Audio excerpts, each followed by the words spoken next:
બનાસકાંઠાના ઓગળના ઉણ ગામે પોલીસ ઉપર હિંસક હુમલાનો પ્રયાસ કરવામાં આવ્યો હતો। મોટી સંખ્યામાં પોલીસ કાફલો ઘટના સ્થળે પહોંચ્યો હતો। 40 થી વધુ હુમલાખોરોની અટકાયત કરાઈ હતી। 4 પોલીસ કર્મીઓ હુમલામાં ઘાયલ થયાના પણ સમાચાર સામે આવ્યા હતા। પરિસ્થિતિ ઉપર કાબુ મેળવવા આઈજી 2 એસપી સહિત 300 થી વધુ પોલીસ ઉણ ગામમાં ઉતારી હતી। પરિસ્થિતિ ઉપર કાબુ મેળવવા ટીયર ગેસ છોડવાની ફરજ પડી હતી। આ બાબતે બનાસકાંઠા આઈજી પરીક્ષિતા રાઠોડનું નિવેદન સામે આવ્યું છે।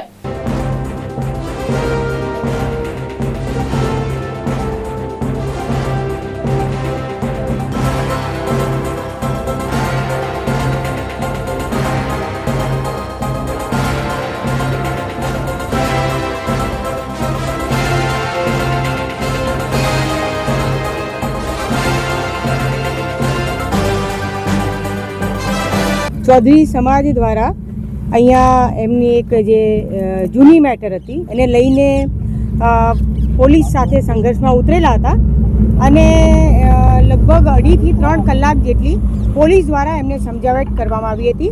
टोळाने विखेरवा माटे पण पूरे समज आपवामां आवेली हती, परंतु टोळुं जे आक्रमक हतुं अने एने कारणे समजावटने बाद पण एमनी जीत पर रह्या हता अने एमणे ज्यारे पोलीस पर पत्थरमारो कर्यो त्यारबाद पोलीसे बळ वापर्युं छे।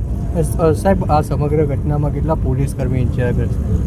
हाँ, पोलीस कर्मी 4 જેટલા પોલીસ કર્મીને નાની મોટી ઈજાઓ થયેલી છે। ટીયર ગેસ કેટલા છોડવામાં આવી પરિસ્થિતિ? હા, ટીયર ગેસ છોડ્યા છે, બળ વાપર્યું છે એટલે ટીયર ગેસ છોડ્યા છે, પણ એક્ઝેક્ટલી આંકડો અત્યારે નહીં કહી શકાય। હાલ કેવી પરિસ્થિતિ છે? હાલ અત્યારે સંપૂર્ણ કંટ્રોલમાં છે। અમારી પૂરી ટીમ, હું અને મારા 2 એસપી અને મારી બંને જિલ્લાની પૂરી ટીમ અહીંયા હાજર છે અને અમે અત્યારે હવે આગળ કાયદેસર કાર્યવાહી કરી છે। ટોળા પર કાર્યવાહી કરવામાં આવશે? કેટલા લોકો ઇજાગ્રસ્ત? ટોળા પર કાર્યવાહી કરવામાં આવશે? હા, ટોળા પર કાર્યવાહી કરવામાં આવશે, કાયદેસર કાર્યવાહી થશે। સમગ્ર ઘટનામાં કેટલા લોકો ઇજાગ્રસ્ત થયા પામ્યા છે? કોઈ શબ્દ તો સામે? સમગ્ર ઘટનામાં પોલીસના 4 માણસો છે અને બીજા જે ટોળાએ જે પથ્થરમારો કર્યો એમાં પણ એ જ સમાજના જે માણસો છે એવા પણ 4-5 જણા ઇન્જર્ડ થયા।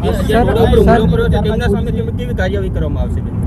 હા, ટોળા પર ટોળાએ જે હુમલો કર્યો છે તો એના પર જે કાયદેસર કાર્યવાહી કરવામાં આવશે। સર, કેટલા લોકોની અટકાયત કરી છે અને ગુનો નોંધવાની કામગીરી કઈ રીતની કરી? અમે લગભગ 35 થી 40 માણસોને અત્યારે ડિટેન કર્યા છે અને એમની સામે કાર્યવાહી શરૂ કરી છે। અંદાજે પણ કેટલી ગાડીઓમાં તોડફોડ કરવામાં આવી છે જે સમગ્ર ઘટના છે? અંદાજે ગાડીઓની તોડફોડમાં તો અમારે હજુ એક્ઝેક્ટલી જોવું પડશે। ઓકે એ જોયા એ અત્યારે